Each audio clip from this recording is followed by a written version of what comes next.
Bonjour à tous, ravi de vous retrouver pour ce nouveau numéro de Vision Sport sur Activision TV. On démarre en Formule 1. Ce week-end se fêtaient les 70 ans de la Formule 1 et c'est une Mercedes qui s'est imposée sur le circuit de Silverstone au détriment de Red Bull. Max Verstappen a franchi la ligne d'arrivée le premier devant Lewis Hamilton et Valtteri Bottas. Grâce à une parfaite gestion des pneus, le Hollandais a réussi à stopper la série des victoires de l'écurie Mercedes, 4 victoires sur 4 Grands Prix jusqu'à présent. Avec ce succès, Verstappen prend la seconde place au classement des pilotes. Hamilton est en tête, Bottas troisième. On file en basket. Yacine Diop a rejoint la formation russe de Yenisei Krasnoyak en provenance de l'université de Louisville. L'information a été relayée par le compte Twitter du club. Championne d'Afrique des moins de 18 ans, l'ailière sénégalaise de 24 ans quitte les États-Unis 9 ans après son arrivée. Décidément, Memphis Grizzlies n'y arrive pas. Ils ont renoué avec une défaite malgré leur victoire face aux Thunders d'Oklahoma City avec un Gorgissidien très performant qui a marqué 12 points, mais il n'a pas pu rééditer cette performance face aux Raptors qui venaient eux aussi de subir leur première défaite face aux Celtics. En football, la Covid-19 ne finit pas de tourmenter le monde du football. À 4 jours de son quart de finale de la Ligue des Champions contre Leipzig, l'Atlético Madrid a communiqué ce dimanche avoir découvert 2 cas positifs au coronavirus lors des derniers tests réalisés avant de partir pour Lisbonne. Info Mercato et si Cristiano Ronaldo signé au PSG cet été. D'après les informations de Foot Mercato,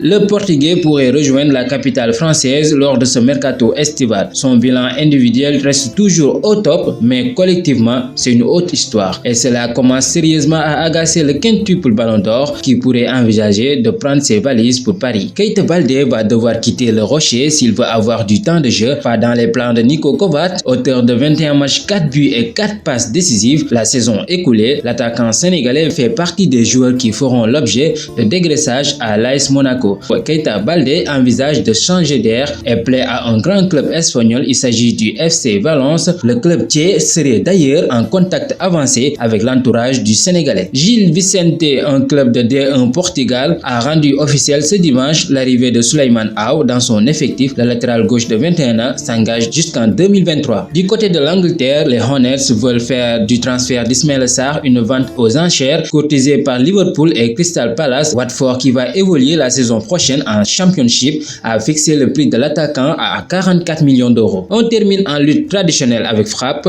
Guigui pourrait-il infliger à Reug Reug sa première défaite dans l'arène, un adversaire que beaucoup d'observateurs considèrent comme un athlète très difficile à battre. Selon beaucoup de connaisseurs, le génie de l'arène n'a pas encore connu de défaite en 15 combats, dont 13 victoires et 200 verdicts. Ce duel reste le plus attendu de l'arène. C'était tout pour ce numéro de Vision Sport. Je vous donne rendez-vous à la prochaine. D'ici là, continuez à vous abonner sur notre chaîne YouTube Activision TV et sur notre site internet www.activision.com.